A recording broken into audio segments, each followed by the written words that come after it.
All right, everybody, welcome. The program tonight is John Brown Lives, and my name is Chris Alexander with the Saratoga Springs Public Library. We're delighted to be co-hosting this program with the Adirondack Mountain Club. And the speakers tonight will be Benita Law Zhao and Jeff Jones, who are John Brown Lives board members. At this point, I'm going to turn it over to Ann Paolano, who is a program chair for the Adirondack Mountain Club. Go ahead, Ann. Hi, good evening, everybody. My name is Ann Paolano, and I'm the program coordinator for the Glens, Fals, Saratoga chapter of the ADK. Thank you so much for joining us tonight for our September program presented by John Brown Lives. I have a few announcements before we begin. I'm sure most of you are familiar with the Adirondack Mountain Club, but just in case, I'd like to welcome you and encourage everyone to check out the ADK website, adk.org, for information on our mission, which simply put is to protect New York State wild lands and waterways, promote responsible recreation, and provide a wide range of outdoor education and recreational opportunities. And a byproduct of this is getting outside, having fun, and meeting new people. So next, I just wanted to let people know about our November program, that an excellent program lined up. This will again be remote and co-sponsored with Saratoga Library. Mr. Paul High, SUNY ESF professor and Newcomb resident, will present a program entitled What is Up at Upper Works? A multifaceted exploration of the rich history of the town of Adirondack, formerly known as Upper Works, located at the head of the Hudson River. So, so hopefully our chapter has a huge membership, about 1,400 people. So hopefully we will get lots of attendees for our next two programs. So finally, I'd like to send a thank you from our chapter to Chris Alexander, reference librarian, for all of her help in setting up this program. And now I would like to give a warm welcome to tonight's speakers, Jeff Jones and Benita Law Zhao, board members of Adirondack Lives, the official friends group of the John Brown Farm Historic Site in North Elba, New York. So over to you. Yes, thank you so much, Ann and Chris, and thank you so much for having us. As you can see, our organization is John Brown Lives, and I'm really looking forward to telling you a little bit about it. Both Benita and I are fans of the Adirondacks. I love the Adirondacks. I spend as much time in the Adirondacks as possible. I've been a member of the Mountain Club for more than 2 decades. But along the way, I got really interested in, and it was consistent with things that I've believed for years and activities that I've been involved in what exactly was going on at John Brown's farm. And that's what I'm going to talk to you a little bit about that. I'm going to contextualize the role that we're attempting to play in the Adirondacks, and then hand it off to Benita for some of her experiences and some of the incredible work that she's been doing. John Brown Lives was created about 20 years ago.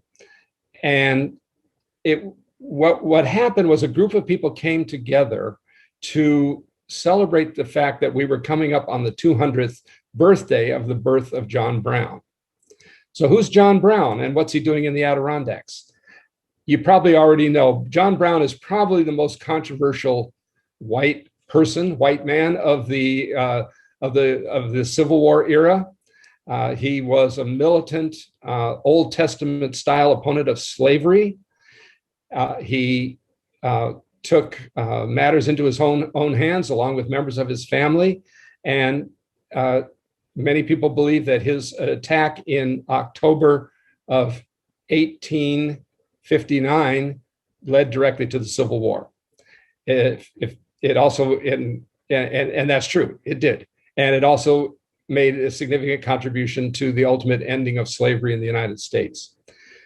John Brown and his family were moved to the Adirondacks in 1848.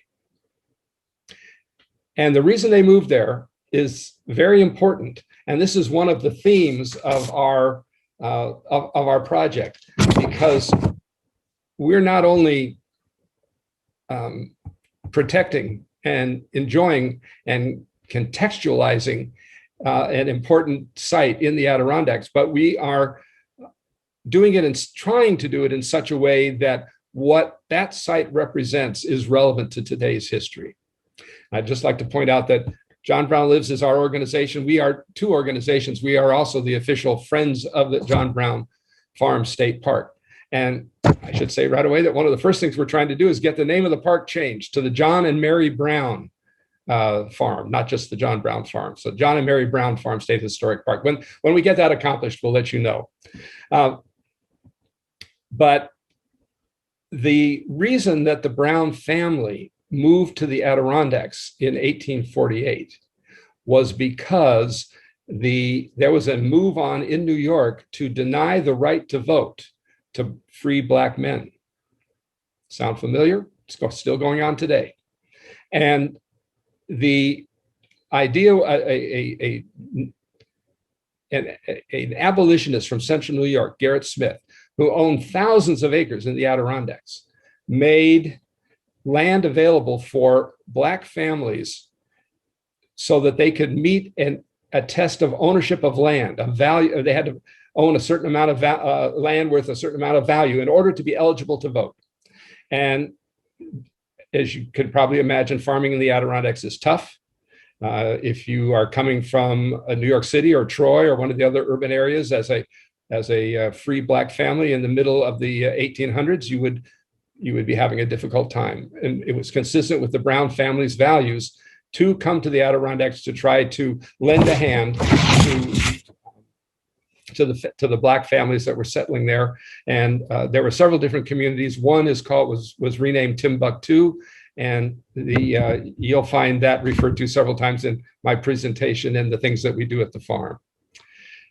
So this is important to understand about slavery in New York. Because no, it's not the Deep South. In 1799, New York actually began to free future generations who would otherwise have been born into slavery. But New York left enslaved thousands of Black people who were born before 1799. And it was not until March 31st, 1817, that the New York legislature ended 2 centuries of slavery within New York's borders. But that was by setting July 4th, 1827, in other words, 10 years later, as the date of final emancipation. When that day finally came, there were about 4,600 slaves still in New York State. And some of our most famous people owned slaves, Alexander Hamilton and John Jay, for example, other prominent New Yorkers. I think Mr. Lowe, Lowe's Lake, where many of us have probably paddled, was a slave owner. This is history that we need to know, and we need to know it. So not just because we have a responsibility to know it, but because it can also influence our actions today. So not only had slavery been slated for extinction in New York, but the New York Constitutional Convention of 1821 was called to extend universal suffrage across the state. And it did abolish property qualifications for white men. But at the same time, it limited the right to vote by free Black men. And that's why John Brown and his family moved to the Adirondacks. And that problem was not corrected until 1870, when the Fifth Amendment was passed. Now, John Brown led the raid on Harper's Ferry. And he was captured. And on December 4th, he was executed by the state of Virginia. And it had been his request to be buried at the farm in the Adirondacks. So there was quite a story. I won't go into it, but it wasn't, he had to be defended. The body had to be defended as it was brought home to the Adirondacks. And it was a very political moment in the history of the mountains. He took the train to, I'm not sure, I think it was Rutland, Vermont, and then by wagon and up to Lake Champlain, across Lake Champlain, a night in the Elizabethtown courthouse. This is the body lying in state, and then finally to the farm for burial. There's the burial site for those of you who haven't been there. It can be a very emotional place for people to visit. The grave site is not just John Brown. It's not just his members of his family. It's also some of the men who rode with him into Harper's Ferry in 1859 are buried there. So we try to make the site relevant to the history of today in New York State and in the Adirondack Park. I can't help but saying, since this is a gathering jointly sponsored by the Adirondack Mountain Club, if you haven't been to the farmhouse, if you step out the front door, it looks directly at Mount Marcy. I don't know what he was thinking, but when he built the farm in 1848, he built the farmhouse so that when you step out the front door, you have the most unobstructed, beautiful view of Mount Marcy that you've ever seen. So this year is now the 125th anniversary year of the state of New York owning John Brown's farm. What you see here is a picture of Parks Commissioner Eric Kulisade, who came up and joined us for a Juneteenth event that we did at the farm this year. That's on your left, and on your right is this year's Memorial Field for Black Lives. And this is a very powerful art installation, very moving political statement that we've made for the second year now at the farm. And this is very much in the context of Black Lives Matter. It's influenced by the killing of George Floyd and other African Americans and others by police forces around the country that have gone unpunished. There was one of these signs, if we could look at it very closely, was for a young man named Elijah McClain, who was a violinist who was killed by 3 police officers in Colorado 2 years ago. And he was I said he was a violinist. We did a violin vigil at the farm in his honor, and a few weeks ago, actually, those police officers were charged. So that's a way in which what we're doing at the farm ties into what's going on in the country today. 125th anniversary. Not many years ago, some people got together and actually bought the farm, and then it was in private ownership for 20 or 30 years, and then donated it to the state of New York to be forever protected as a property of the state. And that is something that we as an organization have been very dedicated to and have stayed involved. And I'll just tell you another story, that these are the kinds of things we learn when we study this history. And I'll say that it's a history that in New York is not well told. This is a problem all over the country. There was, after the Civil War, there was Reconstruction. Then there was the overthrow of Reconstruction. We see an example of that in New York in its own form with the denial of the voting rights for Black men. And the history is not properly taught. I think if we knew the history of our own state and the Adirondacks, we would do a better job of protecting it. And we would also, and this is probably the most important point that we can make as people who are devoted to the Adirondacks and the forever wild aspect of it, is that the Adirondacks needs to be welcoming to all people. We are always asking the state of New York to invest more in the Adirondacks, protect more property, make more resources available. But I think we all know that it is, or we should know, that the Adirondacks is not always a comfortable place, especially for people of color. In fact, I have some experience visiting people in some of the prisons in the Adirondacks, what I call the Adirondacks hidden diversity. Because the Adirondacks are diverse, but the diversity is behind bars. And people come up from the city to visit their loved ones in prison. And they sometimes have just terrible, terrible experiences. They're not treated well. They don't feel comfortable. They're scared. They get in and out of the prisons, and they get back on the bus, and they go back to Union Square or Buffalo or where they've come from, and they never want to go to the Adirondacks again. And that's not the way we want the Adirondacks to be. And that's Benita is a person who has taken great leadership in trying to address and help people feel welcome and also comfortable in the Adirondacks. So one of the things that John Brown Lives does, we have a friends in the Adirondacks. We are in touch with a group in New York City called the Alliance of Families for Justice, which is made up of the families of people who are in jail in New York. And we sometimes meet those people when they come up to visit their loved ones. And help them navigate the difficulties and feel a little bit more comfortable in the area. So that's just one of the many kinds of things that we do. And I'll tell you about some of the other things that we do. I was just taking a note when Anne read the mission of the Adirondack Mountain Club. The mission, to me, implicit in the mission is this point that the Adirondacks need to feel welcoming to everyone. Here's just a couple of pictures. This is people visiting the John Brown gravesite. There's the farmhouse up there. And we have this Dreaming of Timbuktu exhibit, which tells the story of the Black farm families that came to the Adirondacks. I can't say that they were successful in the long run of creating working farms.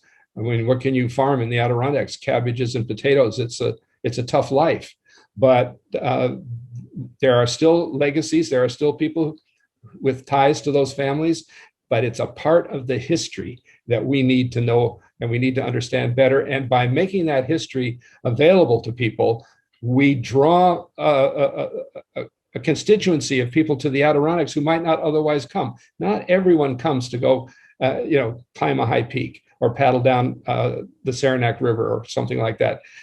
This kind of history is going to bring people to more people to the Adirondacks. People at our Dreaming of Timbuktu exhibit. This is the exhibit on the inside. We also, the exhibit travels around. You see down here in the lower right-hand corner, a picture. That's our founder and executive director, Martha Swan, standing next to Albany Mayor Kathy Sheehan, Brother Youssef, who unfortunately has passed, but was a wonderful man who did time in the Adirondacks.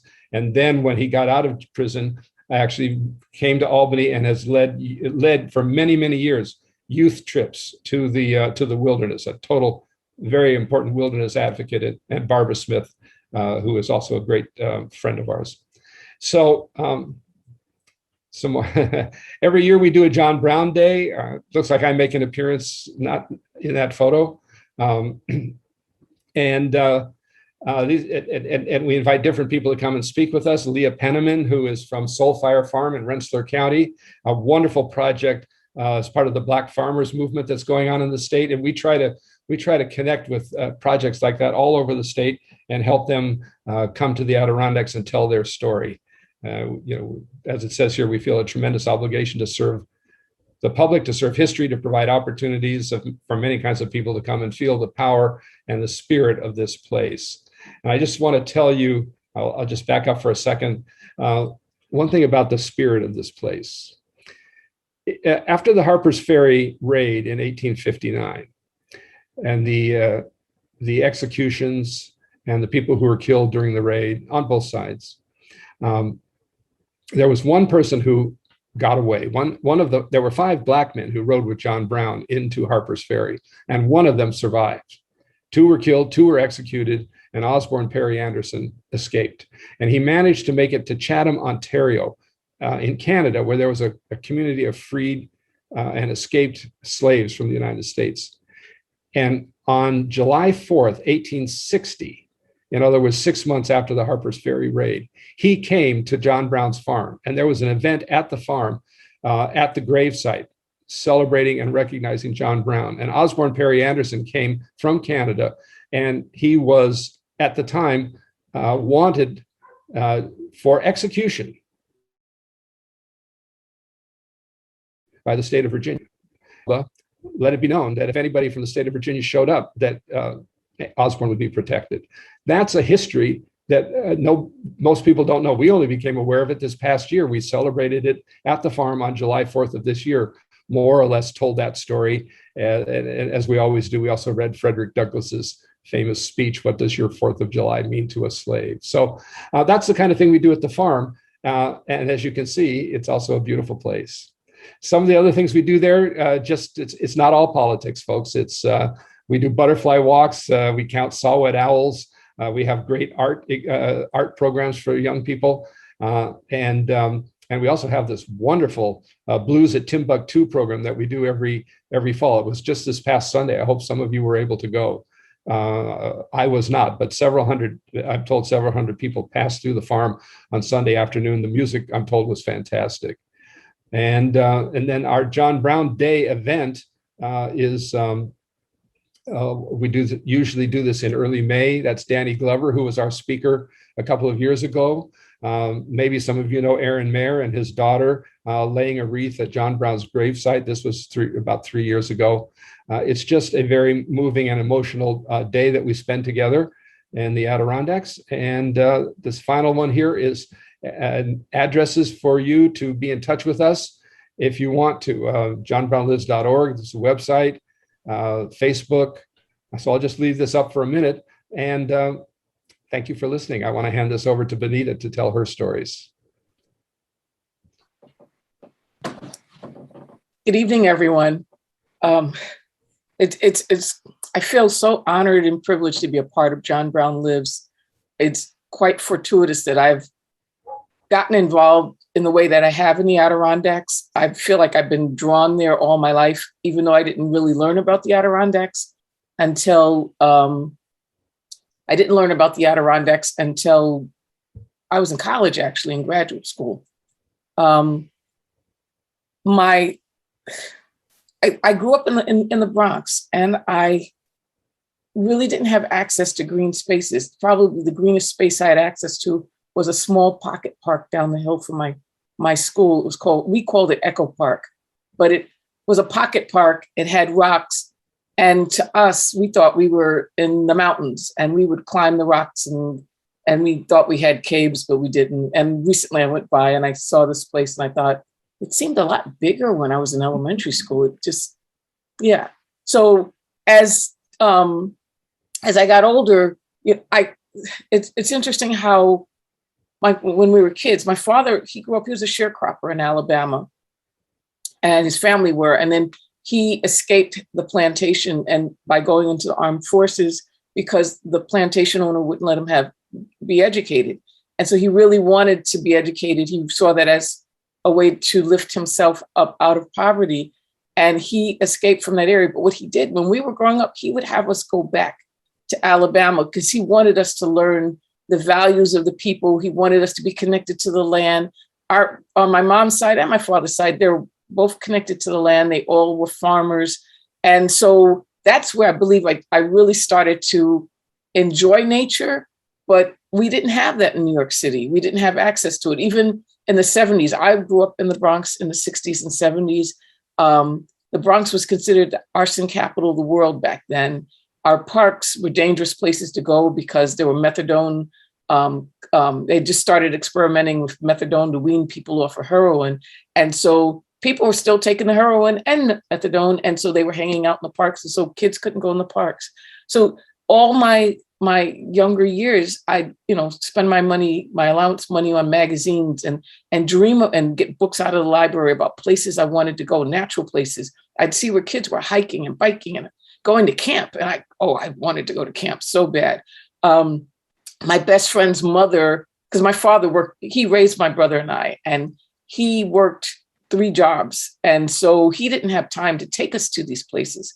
So when I was growing up, I would get on the train and go to the Museum of Natural History. Or when I was really young, I walked on the hottest day in the summer to the Bronx Zoo to try to get into the zoo, but I didn't know you had to pay to get into the zoo. But I found ways when I was a kid to try to get to nature. And I just never thought that I'd have the opportunities I have now. And I'm sure there are other kids out there that yearn to do these things. They may see them on TV or have friends that do these things.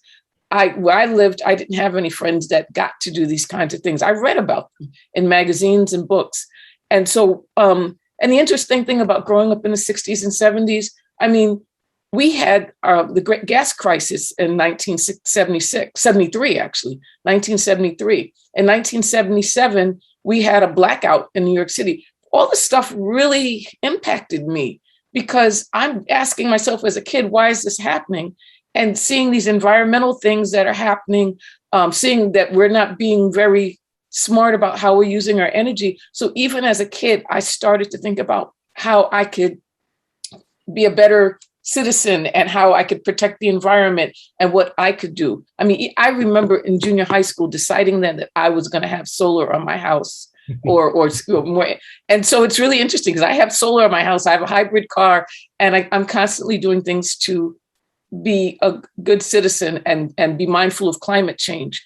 But I finally made it to the Adirondacks when I was a graduate student at Cornell. I was doing research on organochlorine contaminants in the Hudson River and Lake Ontario.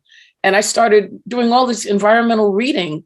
And I was like, we have this place called the Adirondacks, and it takes up a big piece of the state. And I thought, I got to get there. And so I found a way to get there. I rented a cabin, a KOA cabin. My boyfriend, my nephew, and we went to the Adirondacks for the first time in 1988. And I thought I did my research, but I didn't realize there's this thing they call black fly season. And we got there during black fly season. And I would come out of the cabin and think I'm making, eggs and whatever. And the flies would be diving into our eggs. So we had, a little bit more protein than we had bargained for. But, that was my first time to the Adirondacks. And I knew that I was going to come back. I just didn't know how. I ended up getting a job with the New York State Health Department. And I'm a public health nutritionist, dietitian. And just by chance, I was assigned all the counties north of New York City on both sides of the Hudson up to the Canadian border. That covered the Adirondacks. So for my job, I traveled to the Adirondacks. And as I was traveling for my job and learning about the poverty that exists in the Adirondacks that people that don't know about, when I was working on projects with the correctional facilities and seeing how the families were being treated, it really opened me up to some of the issues in the Adirondacks. And I felt that I needed to be an advocate for the people in the Adirondacks and let the people in my office in Albany and my coworkers in New York City know about what's going on in the Adirondacks with with the jobs, with the seasonal employment, with the people in the correctional facilities. I'd share that. And then people would ask me, why are you always talking, why are you always defending those people? Because there's a misconception that there's money, lots of money in the Adirondacks, and there's no poverty. And there is. And there are lots of other environmental issues going on in the Adirondacks, but that information does not trickle south or west. And so people don't really understand what the Adirondacks really is or the history. And I think it behooves us all to try to share that, those of us who go there and spend time there. So I started bringing, all my friends knew I was going up there a lot. And Brother Yusuf started to notice that I was going up to the Adirondacks a lot. So he asked me to help him chaperone some of the kids he would bring up there. Some years he would give me DEC camp scholarships to give to inner city kids to bring them up in the Adirondacks. Brother Yusuf made such an incredible impact on the kids that he would bring up in the Adirondacks, because a lot of them went and started studying environmental education. A lot of them started reaching out to other kids in the community. The hardest part for us was to get the parents to let us take the kids, because the parents had never had these experiences, or they've had really negative experiences when they go into rural areas, when they go into the Adirondacks, or maybe there's a history back when their families were on plantations, or, there's just this history that says you don't want to go places where you don't see people of color, where you don't see people like yourself. It's not safe, because it hasn't been safe for us in the past. So Brother Yusuf passed away, but he put me in touch with John Brown Lives. And I am ever thankful for that, because John Brown represents who I am and a lot of my values. They're for freedom, they're for human and civil rights, and they're for climate justice. And these are the things that consciously and unconsciously I've been doing since I was a kid. I've been learning as much as I can. I'm always trying to learn more about the environment, how we can save our climate, our planet. I'm always, what I know, I share with everyone I know, because I want everyone to feel vested. If folks aren't able to go in the Adirondacks and see these places and touch these places and feel like it belongs to them, how can we expect them to support some of the policies and initiatives that we have to save our planet? So I got my friend Freddie. This is Freddie and the Ticks. If you know the song Benny and the Jets, my friend Freddie, he worked with me, and he's deadly afraid of ticks. And we tried to get him, Darius and I tried to get him to go hiking with us in the Adirondacks. And the health department that year just happened to have this campaign to educate people about how to protect themselves against ticks. And so the poster on the left is a Department of Health poster that shows you how to dress for ticks. Well, if you look on the right and see Freddie is the poster child. I mean, we didn't really need to do a poster. We could have just put Freddie in the poster and he would have been our poster child. But we took him hiking in the fall and we explained to him, there are ticks here, but you're protected. You've done all the right things to be here.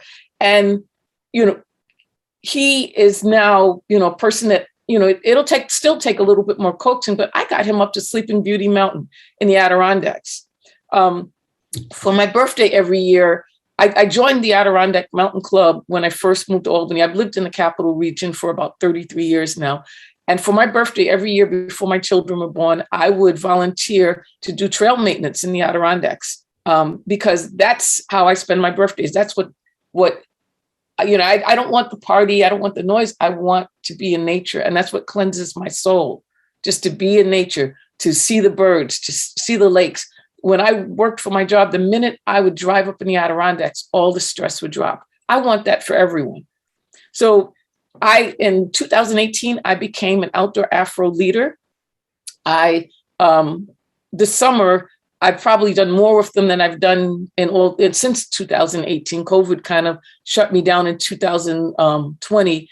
But Nina Schock, who's the director and founder of the Adirondack Loon Conservation Center, she partnered with me and I was able to take a bunch of folks to Little Green Pond and Little Clear Pond. These are folks that had never been canoeing before. These are potential ADK members because now they know, they've gone to the Adirondacks, they feel comfortable. And they've seen the beauty of the Adirondacks. They learned about loon education and conservation. We talked about climate change. We talked about some of the things that were going on in the Adirondacks. We taught them leave no trace. I don't think we should ever bring anybody up in the Adirondacks or anywhere without teaching them leave no trace. And I'm quite passionate about that.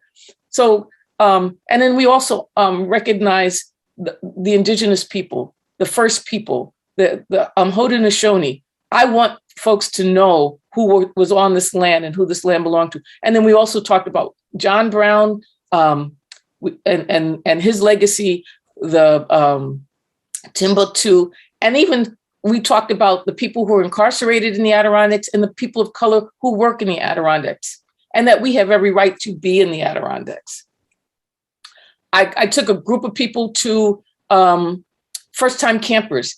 I was lucky enough to have someone bless me with equipment that where I could take 8 families, 15 adults, 9 children camping in Lake Luzerne at a DEC campsite. We were able to give them free camping gear, tent, pads, chair, cook stove, sleeping bags, tarp, camp light, and fan. We gave them instructions and we gave them support. And within the first half hour, these kids didn't know each other. They started playing together. The adults started helping each other with the tents and how to start their fire. And then we had this community with these 8 families, and they felt so comfortable. DEC staff volunteered to do outdoor education and provided resources and information for these folks if they ever wanted to go camping again. I had ADK brochures to let them know that the Adirondack Club exists. And also they learned that there are people of color that have a history, a past and present in the Adirondacks. Well, why isn't my screen moving? Uh-oh, excuse me. It'll work now, I'm sure. No.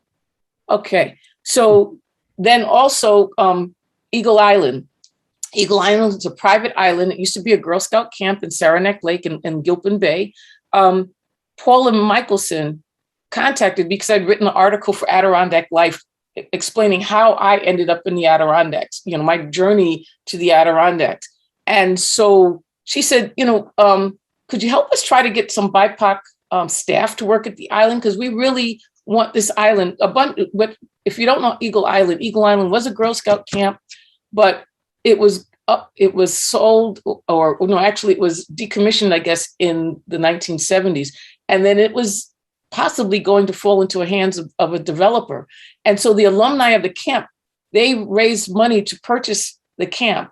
And the camp has Adirondack with camp style buildings, historic buildings. It has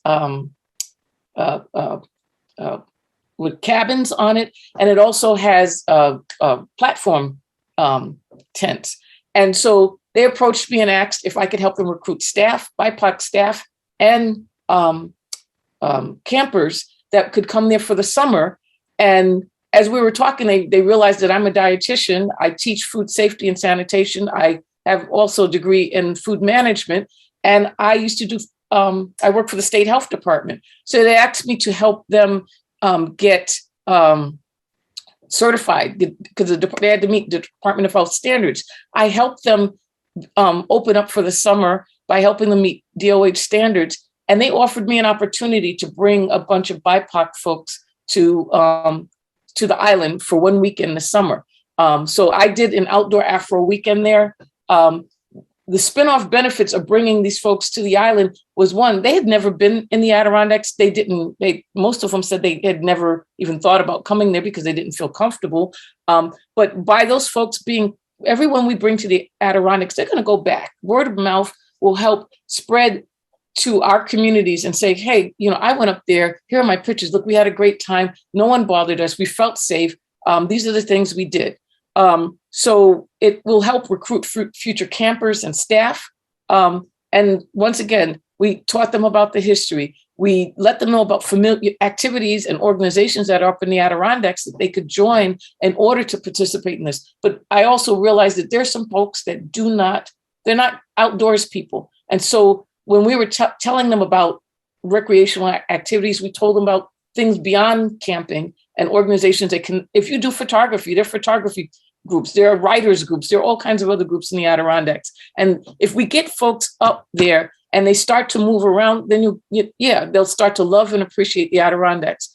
And also brought my best friend from college. His daughter did really well in school and he wanted to welcome her, wanted to celebrate her. So we drove to Tupper Lake because I have a friend who owns a motel there and she offered us an opportunity to stay in her motel and we could go canoeing there. On our way into Tupper Lake, that was this summer, there were Trump Pence signs and Confederate signs as you're entering the town, not on one house, but several. My friend's daughter's 14 years old. And it was really upsetting to see how upset she got in the car when she started to see that. She really didn't want us to continue into the town and even stay there. And she expressed this to us. When we pulled into my friend's motel, the first thing we saw were these Black Lives Matter signs. And then as we went to register, she had things in her space that basically showed us that she supported Black artists and she had books and other things that let us, the young lady, know that we are there. And when we go to restaurants, she'd noticed that we were the only people of color, it seemed, in town at that time. Those are the kinds of things that Black people encounter when they go up in the Adirondacks that make us feel uncomfortable because we don't see us. And then to have people treat us a certain way or do these subtle things that say, you don't belong here or we don't want you here. So these are my friends from Argentina. Because I do so much and I post things on my Facebook page and I tell people about what I do in the Adirondacks. And I've now got people contacting me going, my family's coming from out of town and I'd love to take them up to the Adirondacks. Sometimes there are people that want to do active things and sometimes there are people who just want to see the Adirondacks, just want to see the mountains. And they will contact me and I will bring them up here. My friends from Argentina, they wanted to go rock climbing. And so we went up to Lake Placid and we found an outfitter and we went rock climbing. But, other times I will bring folks from who just want to see the mountains and I will bring them to the ADK property and just show them how they could be members and really enjoy the Adirondacks the way I do. I think that if we can expose folks to the Adirondacks, they'll learn to love the Adirondacks as we do. They'll want to protect it. When we're fighting for legislation to do things, we'll have an audience. We'll have people who are really committed, but we cannot isolate folks or make them feel uncomfortable coming. Thank you.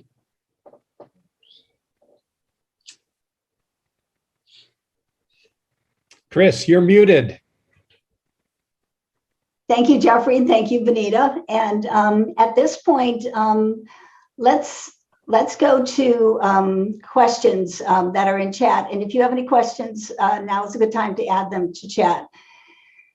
So from Lorraine, she says, Mount Marcy, named after Governor Marcy. No, I'm sure John Brown Lives is aware of Governor Marcy and his role in aiding the Kidnapping Club of New York City. Read The Kidnapping Club by Jonathan Daniel Wells. So I saw that in chat, and I'm confessing right now, no, this is news. This is news. This is why this will be a high point of this evening for me. Can Lorraine tell us a little bit more about that? Lorraine, if you want to add something in chat, you may. In the meantime, why don't we go to the, unless you have something else to say, we could go to the next question while we're waiting. Well, let me just say, I, for one, definitely want to read that book. And I've heard of the Kidnapping Club, but I'll be honest with you, I'm not even sure whether it was a good thing or a bad thing. So I'm anxious to learn more. Okay. Read the book. That's what. The next one, also from Rain, says AMC has a youth opportunity program geared towards introducing youth to the wonders of hiking, etc.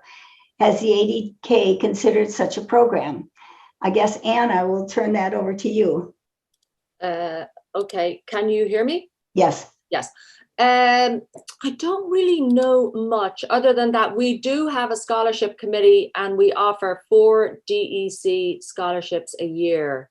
And it is interesting. I'm not 100% sure where they are advertised. They're to Camp Colby and the name of the other camp escapes me. The one in Warrensburg. I can't think of it. I did send my daughter one year, but yeah. Pack Forest. So we should look into that. Maybe you was it Pack Forest? I'm sorry. Pack Forest. Yes.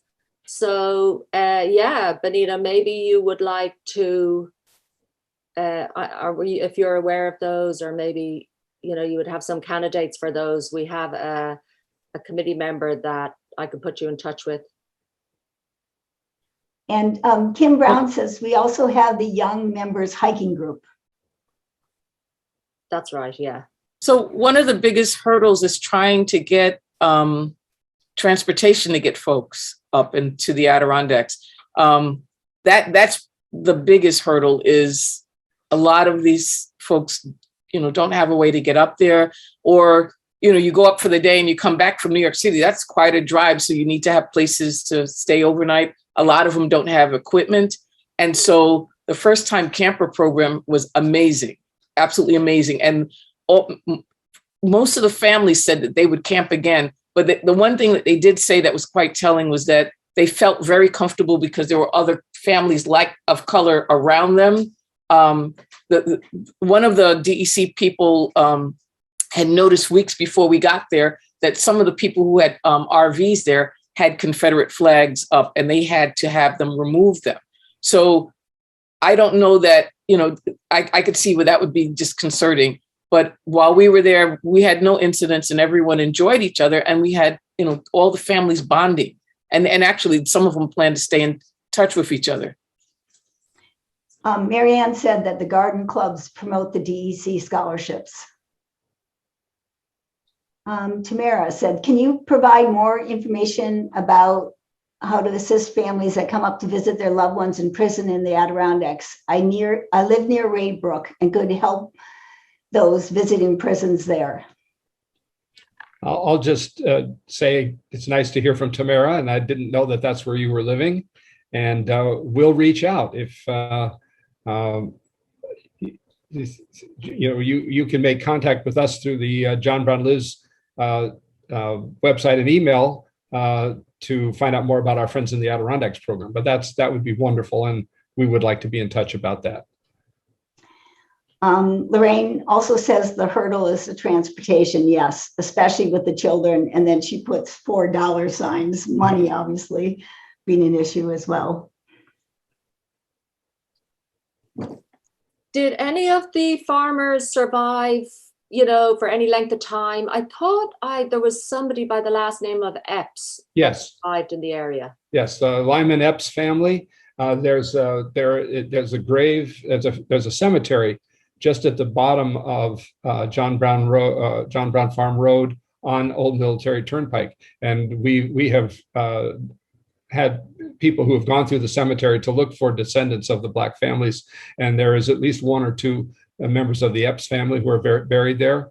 There's also a Hadley Krusek Aaron, who's on our board and teaches anthropology or archaeology at SUNY Potsdam, has led digs on nearby property trying to uncover historic relics from the days of Timbuktu.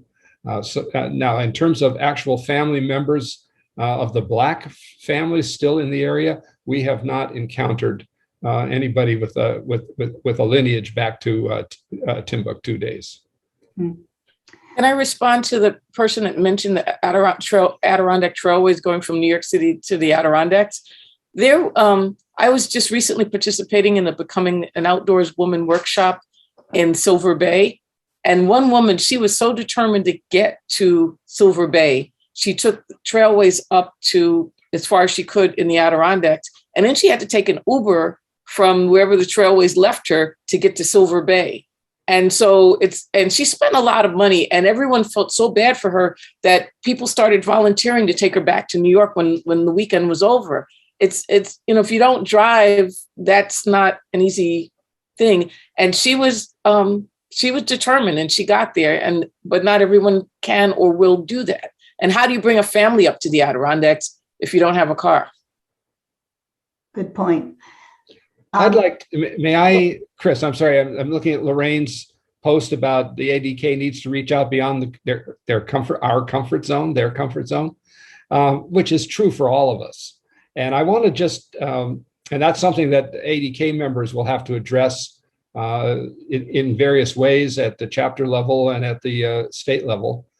But it's an important conversation. That's one of the things that we would hope would come out of tonight.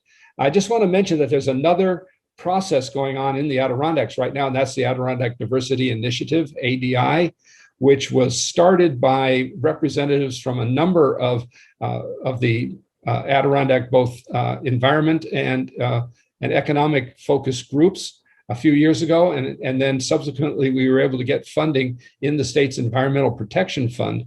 And those funds are passed through the Adirondack North Country Association, ANCA, and we were able to hire Nikki Hilton Patterson, who is just a fantastic organizer and leader, and a person who has both Benine and I have been privileged to work with as she leads this Adirondack Diversity Initiative. So that's something else for the Mountain Club to keep an eye on.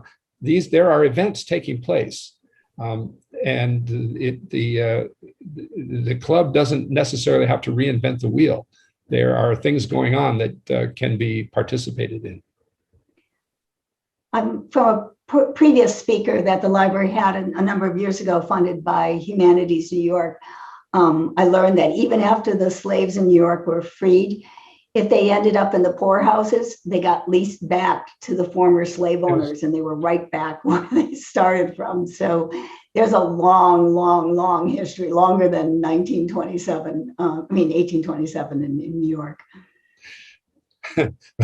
This is not really the subject for tonight, but it is a subject that is very actively being discussed around the country, and that's reparations. What to do to how to support families of people former slaves.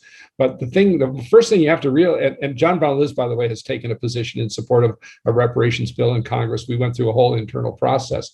But the discussion about reparations has to begin with the fact that slave owners demanded and received reparations for the loss of their slaves, who were considered economic property rather than human beings. So this country actually has a history in relation to reparations, but it's exactly the opposite of what we are thinking it should be. Right. Any other questions for our speakers tonight? Well, I would just comment that unbelievably, this summer was the first time that I made a stop at John Brown's farm, and it is amazing and so moving. And the exhibit in the barn and the movie are just fantastic. So anyone who hasn't been should go as soon as possible. Thank you, Anne. Well, thank you, Benita, and thank you, Jeff. And we're starting to get thank yous in the chat for both of you. It was a wonderful presentation for both of you. Thanks. A great team together. You did it well. All right. Well, and everybody, thank you. And again, we'll send out the recording when it's live on the library's YouTube channel. Good night, everybody. Good Good night. Thank you so much. Bye.